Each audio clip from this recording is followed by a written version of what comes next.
Often I've spoken to those women and they've said, oh, I spoke to my GP or I spoke to my doctor and they said, oh, you wouldn't meet the criteria or you don't inherit a risk of cancer from your dad. And every death, every woman that's diagnosed that has to use the healthcare system downstream when she should have been offered a test earlier in her life is an absolute failure on healthcare.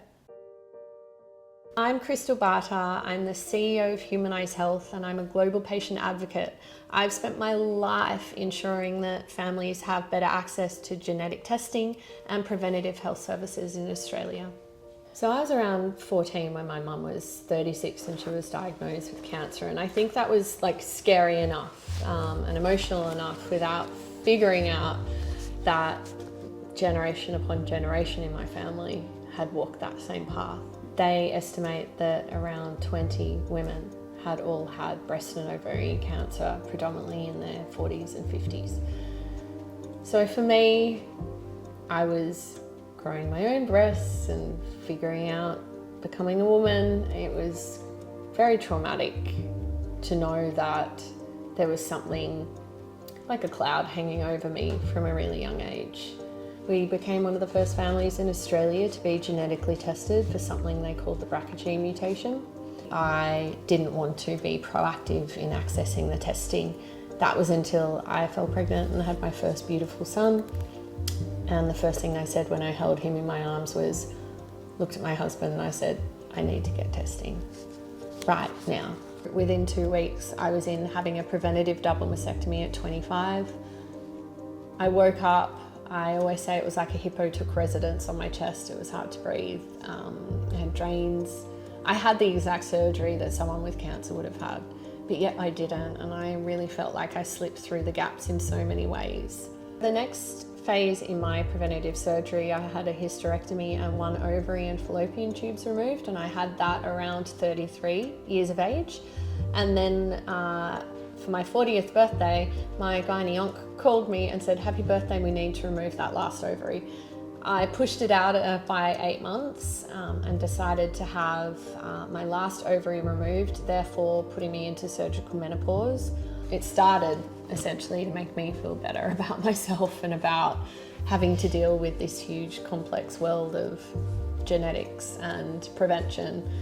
And it then became an ability for me to help others. And there is no greater feeling than knowing that you've saved someone's life. I think in a way, from a selfish perspective, it's allowed my kids to see the good in this rather than make it a cloud, because it was quite a cloud for me. I could have buried my head in the sand, but it really wouldn't have been doing justice to the women in my family that have suffered, nor the science that gave me that gift. 35 years ago, Professor Mary Claire King found the BRCA1 mutation. It's very rare that we have the opportunity to have a major impact on devastating diseases in a reasonable way for a reasonable amount of money that will affect a large number of people. The cost is about the same as for 1 mammogram, but unlike mammograms, which of course one must undertake every couple of years, genetic testing need be done only once.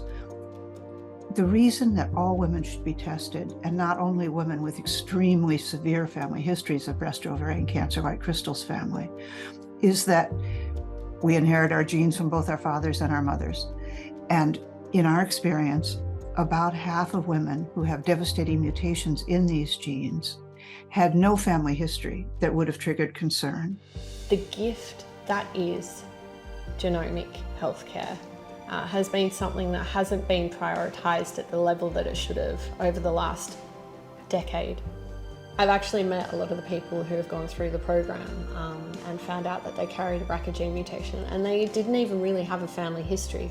What we really want to see is we've got the will and the want of all sides of politics. We want to see the investment in genomic healthcare, from prevention, diagnosis and treatment. There's no better time than right now. It's been waiting on our doorstep, and Australians need to have access to the right test so that they can make educated decisions to prevent, diagnose and treat.